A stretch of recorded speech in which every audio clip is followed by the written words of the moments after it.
So in this one, we're going to let z equal the natural log of u squared plus v squared plus w squared. And then u is equal to 2x plus y, v is equal to x minus 2y, and w is equal to 3x times y.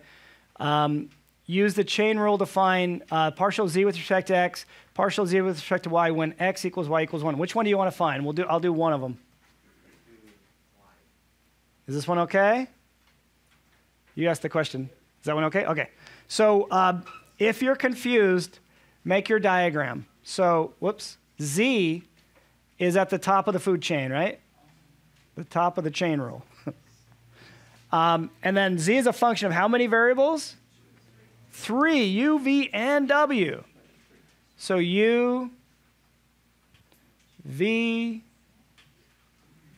and w. And then each of u, v, and w are functions of just 2 variables, x and y, right? So if you ever get confused about what the chain rule should look like, draw the appropriate diagram. Now, go ahead.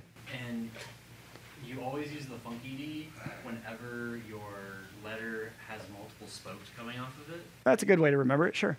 Yep. All right, so we're going to follow the chains. Now, you can see how many chains there's going to be. Actually, I don't need to circle those because they're the last ones. I'll leave it like that.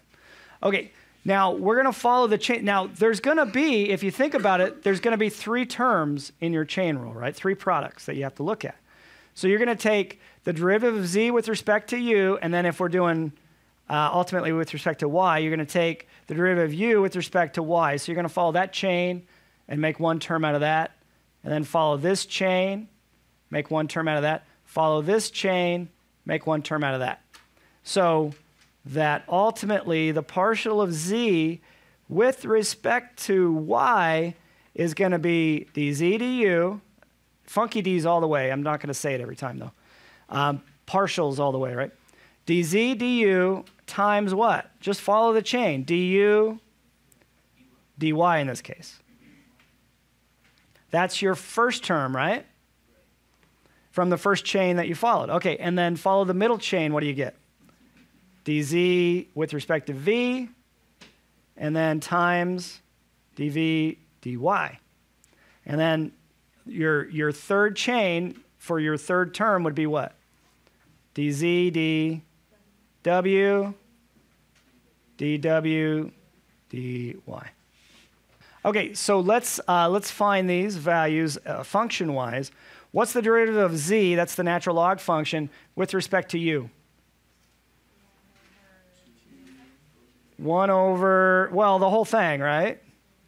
U squared plus v squared plus w squared times what?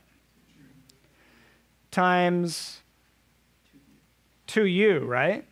Now, I'm going to go ahead and put that on top instead of the 1. Is that okay? So that's just this guy. Does everybody agree with that? Okay, times du dy. Derivative of u with respect to y is what?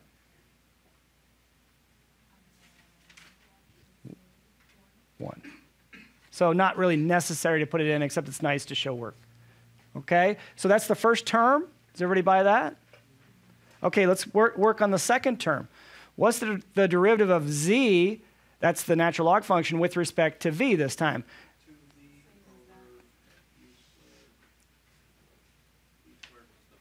That's exactly right. Does everybody see how we got that? So the only thing that changes is the regular chain rule. You take the derivative of what's inside with respect to v, so it's 2v on top, multiplied by 2v. And then that's this part. And then what's the derivative of v with respect to y? So I got to put a negative 2 right here. And that's the whole middle term. Does that make sense? Okay, plus, what's the derivative of z with respect to w? 2w on top, and same denominator, right? And then d, so that's this guy, right? And then what's the derivative of w with respect to y? So focus on this guy. 3x times 3x. So there, as a function, there is dz dy.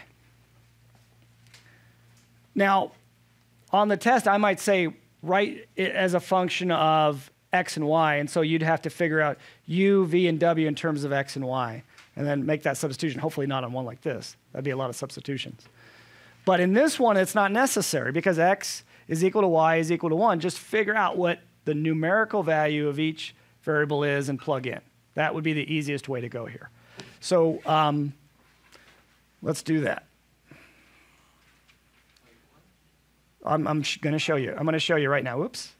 X tagged along for the ride. Okay. So we know x and y are equal to 1. What are u, v, and w when x and y are equal to 1? We're going to have to fill in each one of these, right? Every time you see a u, you're going to have to fill in the appropriate thing, a v, the appropriate number, and w, the appropriate number, right? So let's just figure out what those are. And by the way, all these denominators are going to be the same. So once you figure out it once, the u squared plus v squared plus w squared, it's going to be the same for all three terms, right? That denominator piece. So keep in mind little shortcuts like that. So we're going to fill this in a minute. But let's find u when x is 1 and y is 1. What is that going to be? 3? Does everybody buy that? Okay, what is v going to be when x and y are both 1? -1, so v equals -1. And what's w going to be? So w is going to be 3. Any arguments there? Now, I'm going to just go ahead and find that piece. What's u squared plus v squared plus w squared? That would be nice to know that, because that occurs 3 times. So that's going to be what? 9 plus 1 plus 9. 19. Does everybody see how that saves me time? Okay, now let's find the partial of z with respect to y. Here's the notation you can use on Leibniz notation. When essentially x equals 1 and y equals 1, right? So let's plug that in. So we're plugging in right here. So what do we get on top? 6 over, what do we get on the bottom right here? That's the 19, isn't it? Times 1 doesn't do much. So there's your first term. Everybody okay with that? Okay, and then plus 2 times v, what's that going to be? So v,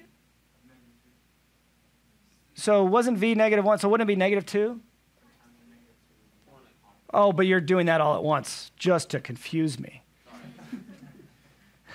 Okay, so positive what?